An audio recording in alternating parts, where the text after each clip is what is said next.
जय हिंद साथियों, कैसे हैं आप लोग। मैं आशा करता हूं आप लोग मस्त होंगे, तंदुरुस्त होंगे और अपनी पढ़ाई में व्यस्त होंगे। आज हम बात करेंगे यूपीएसआई और एएसआई और कंप्यूटर ऑपरेटर के बारे में। आप सभी लोग जानते हैं कि 8 नवंबर को आपका आंसर की जारी कर दिया गया है। आंसर की आने के बाद सभी के मार्क्स में घटाव देखने को मिला है। इस बार का कट ऑफ क्या रहने वाला है, फाइनल कट ऑफ क्या रहेगा, अपना सेफ स्कोर इस बार जान पाइएगा। कितने नंबर वाले बच्चे अभी से टाइपिंग की तैयारी कर सकते हैं और कितने ऐसे नंबर वाले बच्चे हैं जो अदर एग्जाम में शिफ्ट कर सकते हैं, सारा कुछ जानकारी आपको इस वीडियो में देखने को मिलेगा। जितने भी डाउट थे इसको लेकर सारा क्लियर कर दिया जाएगा, तो वीडियो को शुरू से अंत तक जोड़ देकर स्टेप बाय स्टेप समझने की कोशिश करें।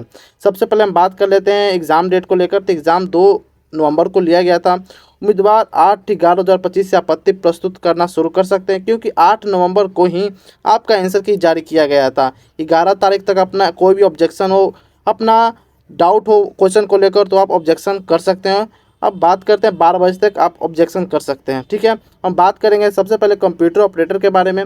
तो कंप्यूटर ऑपरेटर में अगर टोटल पोस्ट की हम बात करेंगे, 1129 टोटल पोस्ट थी और इसमें कुल आवेदन 1,13,000 के करीब, 1,13,000 के करीब, 1,13,000 के करीब टोटल आवेदन इसमें आए हुए थे। अगर उपस्थित उम्मीदवार की बात करेंगे तो 39,053 बच्चे ही इस परीक्षा को दिए हैं, इस परीक्षा में अपना उपस्थिति दर्ज कराएं। यानी कि अब परसेंटेज में बात करेंगे तो 39% लगभग बच्चे अटेंडेंस दर्ज कराए हैं। अगर परीक्षा स्तर की बात करें, यानी कि एग्ज़ाम लेवल कैसा था, तो मॉडरेट टू हार्ड आप कह सकते हैं। Exam level moderate to hard था। एक बात और ध्यान देने वाली है कंप्यूटर ऑपरेटर में, एक बात और है कि पहले 930 पोस्ट ही थी। जी हाँ दोस्तों, जब इसका वैकेंसी आया होता तो पहले 930 पोस्ट थी, लेकिन फिर इसको बढ़ाकर 1129 कर दिया गया। तो बच्चों में काफ़ी उत्साहित माहौल था और अच्छे खासे बच्चे फिर भी इसमें उपस्थिति दर्ज नहीं कराएं। 39,000 बच्चे ही रह गए। कम से कम 50,000 बच्चा रहता तो कुछ बात होता, लेकिन 39,000 बच्चे ही इस परीक्षा में बैठे हैं। तो कट ऑफ आप समझ सकते हैं कितना जा सकती है।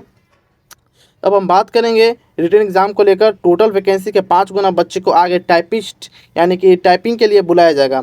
टाइपिंग से पहले DBPST होता है, उसके बाद आपका टाइपिंग कराया जाएगा, आप सभी लोग जानते हैं। यानी कि 5 गुना बच्चे टोटल, अगर वैकेंसी 1129 थी उसके 5 गुना 5,645 बच्चे को टाइपिंग के लिए बुलाया जाएगा। अगर पर सीट कैंडिडेट की हम बात करेंगे तो 39,053 बच्चे यानी कि एग्ज़ाम दिए थे।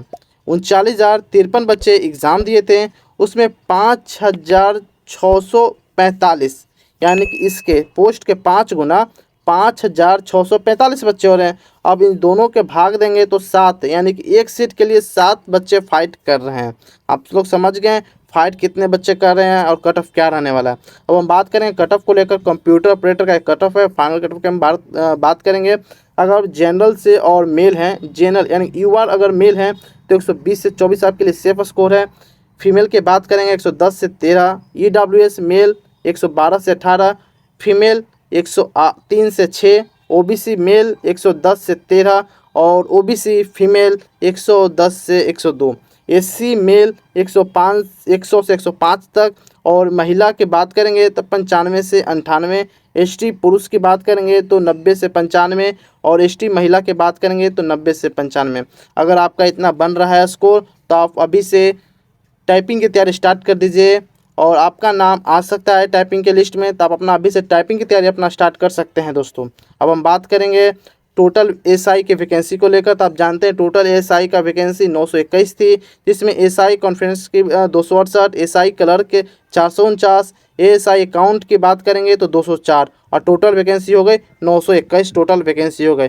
चलिए हम बात करेंगे SI कॉन्फ्रेंस की, तो 268 इसमें पोस्ट थी। कुल आवेदन 77,000 की गई थी। इसमें उपस्थित उम्मीदवार की बात करेंगे तो 32,000 के करीब इसमें उपस्थित उम्मीदवार थी। यानी कि 32,000 ऐसे हैं जो आगे के रिज़ल्ट की तैयारी में लगे होंगे। अब हम बात करें एग्ज़ाम लेवल की, तो एग्ज़ाम लेवल इसमें भी मॉडरेट टू हार्ड था।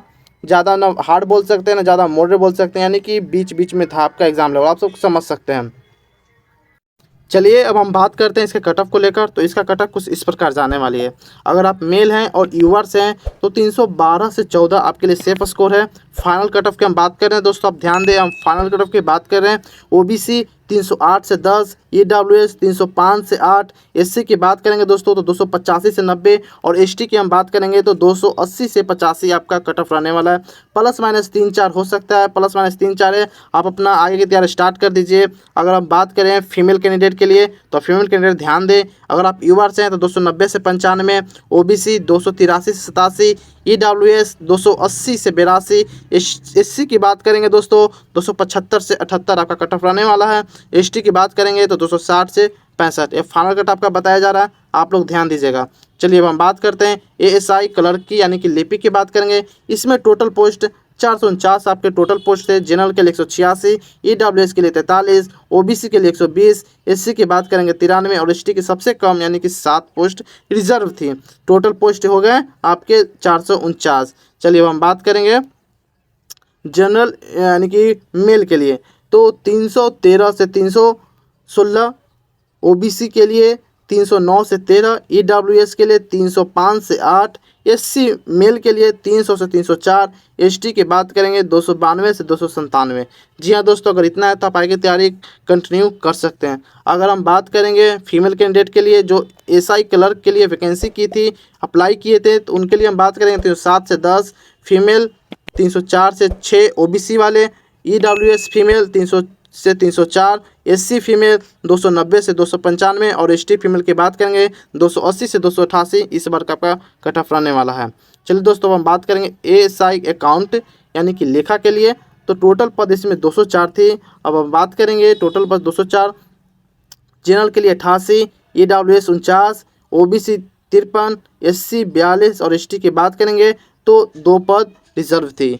चलिए अब हम बात करेंगे इसके कट ऑफ को लेकर तो इसका कट ऑफ इस प्रकार रहने वाला है। अगर आप जनरल यानी कि यूआर से हैं, मेल हैं तो 304 से 308, OBC 300 से 304, EWS मेल 294 से 298, SC 285 से 288, ST की बात करेंगे मेल के लिए 280 से 84। चलिए अब हम बात करेंगे फीमेल कैंडिडेट के लिए जो कि अगर यूआर से हैं तो 292 से 296, फीमेल OBC 286 से 290, EWS फीमेल 282 से 284, SC फीमेल 275 से 278, ST फीमेल 272 से 275 तक आपका कट ऑफ रहने वाला है। बाकी वीडियो कैसा लगा आप हमें कमेंट में पूछ सकते हैं। इस वीडियो के देखने के बाद भी कोई डाउट अगर आपके मन में है तो इस कमेंट कर सकते हैं। आपका कमेंट में डाउट क्लियर कर दिया जाएगा। बाकी अगर चैनल पहली बार है तो सब्सक्राइब कर सकते हैं क्योंकि कम समय में ज़्यादा इन्फॉर्मेशन देना हमारा काम है। और भी मिलते हैं यूपी से कोई भी रिलेटेड वीडियो के साथ, तब तक के लिए जय हिंद जय भारत।